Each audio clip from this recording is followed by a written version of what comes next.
है ना? हाँ, ये तो है। लेकिन जब हम किसी स्थिति के आनुवांशिक आधार को समझते हैं तो हम उसे एक नाम दे पाते हैं, उसके पैटर्न को समझ पाते हैं। स्रोत बताता है कि ये जानकारी परिवारों को तैयार रहने में मदद करती है।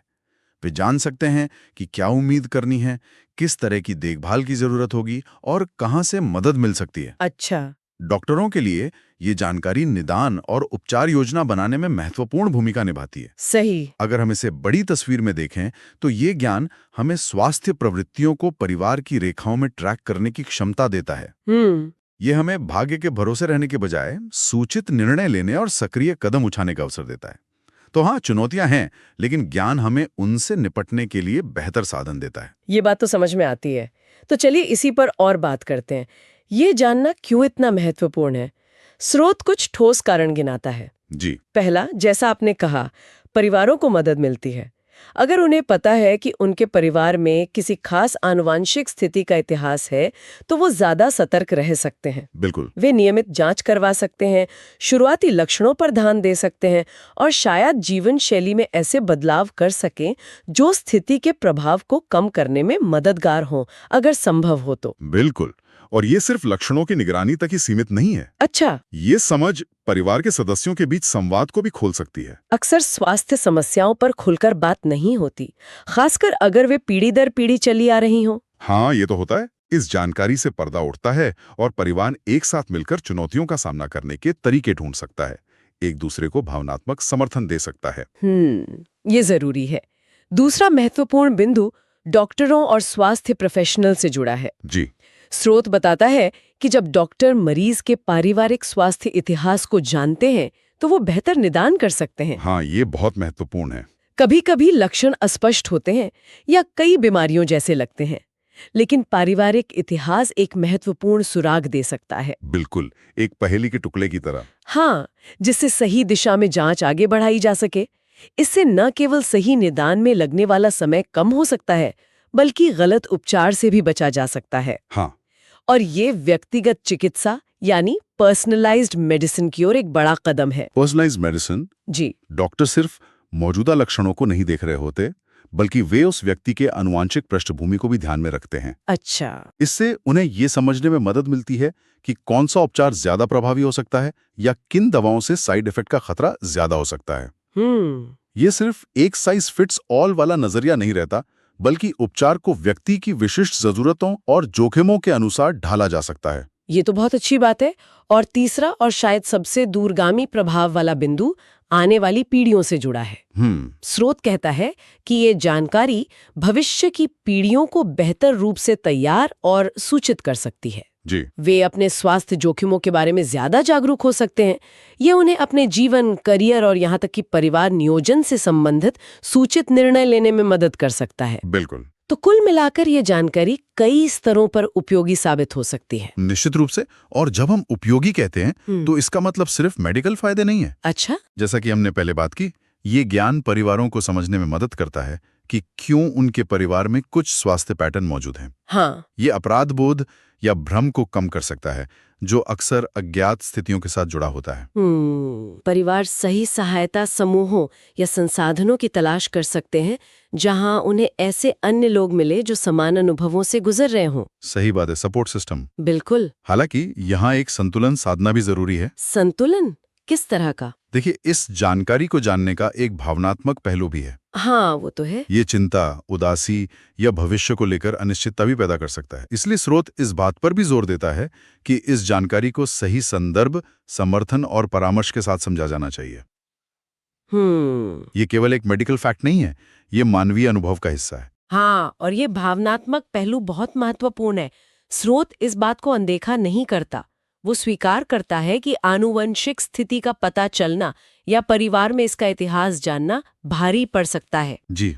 चिंता होना, भविष्य के बारे में सोचना, ये सब स्वाभाविक है। बिल्कुल। लेकिन ठीक इसी बिंदु पर सामग्री एक बहुत ही शक्तिशाली और उम्मीद भरा संदेश देती है। जीवन और खुशी अभी भी संभव है और भरपूर संभव है। निदान या आनुवंशिक प्रवृत्ति ही किसी व्यक्ति की पूरी कहानी या उसकी क्षमता को परिभाषित नहीं करती। बहुत सही कहा, ये याद रखना जरूरी है। स्रोत यहाँ कुछ बेहद मार्मिक और जीवंत उदाहरण पेश करता है। जरा कल्पना करें उन बच्चों की जो शायद चलने फिरने के लिए व्हीलचेयर का इस्तेमाल करते हैं। स्रोत बताता है कि वे बच्चे भी स्कूल जाते हैं, नई चीजें सीखते हैं, अपने दोस्तों के साथ हंसते खिलखिलाते हैं, गाने गाते हैं, खूबसूरत चित्र बनाते हैं। उनकी शारीरिक सीमाएं उनकी जिज्ञासा, उनकी रचनात्मकता या जीवन का आनंद लेने की उनकी क्षमता को रोक नहीं पाती। ये एक बहुत जरूरी परिप्रेक्ष्य है। अक्सर हम शारीरिक क्षमताओं पर इतना ध्यान केंद्रित कर देते हैं कि हम मानवीय भावना की शक्ति को भूल जाते हैं। बिल्कुल। और स्रोत एक और तस्वीर पेश करता है ऐसे भाई बहनों की जो शायद शारीरिक सीमाओं के कारण एक साथ बाहर जाकर भागदौड़ वाले खेल नहीं खेल सकते, लेकिन वे घर के अंदर अपनी एक अलग दुनिया बना लेते हैं। वे एक दूसरे को कहानियां सुनाते हैं, साथ में बैठकर फिल्में देखते हैं, हंसी मजाक करते हैं जी, और प्यार और अपनेपन के छोटे छोटे अनमोल पल साझा करते हैं। यहाँ ये वाकई दिलचस्प हो जाता है। सामग्री हमें याद दिलाती है कि जीवन की गुणवत्ता केवल इस बात पर निर्भर नहीं करती कि हम क्या क्या कर सकते हैं, बल्कि इस बात पर भी निर्भर करती है कि हम कैसा महसूस करते हैं, हमारे रिश्ते कैसे हैं और हम हर दिन में कैसे अर्थ और खुशी ढूंढते हैं। आपने एकदम सही कहा। और स्रोत का निष्कर्ष इसी मानवीय लचीलेपन और जीवन जीने की इच्छा पर जोर देता है। एक आनुवंशिक स्थिति, चाहे वो कितनी भी चुनौतीपूर्ण क्यों ना हो, वो जानकारी का एक टुकड़ा है, परिवार की कहानी का एक अध्याय है, लेकिन वो पूरी किताब नहीं है। सही। पूरी तरह से जीना, रिश्तों को निभाना, सपनों का पीछा करना और जीवन का आनंद लेना, ये सब हमेशा संभव रहता है। ये हमें दिखाता है कि मनुष्य की अनुकूलन क्षमता और भावना की ताकत कितनी अद्भुत है। चुनौतियां हमें बदल सकती हैं, लेकिन वे हमें परिभाषित नहीं करती। तो ये सिर्फ मुश्किलों की कहानी नहीं है, बल्कि साहस और जीने की कला की भी कहानी है। निश्चित रूप से। और स्रोत की सलाह भी इसी भावना को दर्शाती है। वो हमें याद दिलाता है कि जीवन की बड़ी सफलताओं या मील के पत्थरों के पीछे भागने के साथ साथ छोटी छोटी खुशियों को संजोना कितना जरूरी है। हाँ, ये रोजमर्रा की खुशियां। बिल्कुल। अपने प्रियजनों के साथ बिताया गया समय, एक प्यारी सी मुस्कान, किसी की मदद करना, प्रकृति की सुंदरता का आनंद लेना, ये रोजमर्रा के पल ही हैं जो जीवन को सार्थकता देते हैं।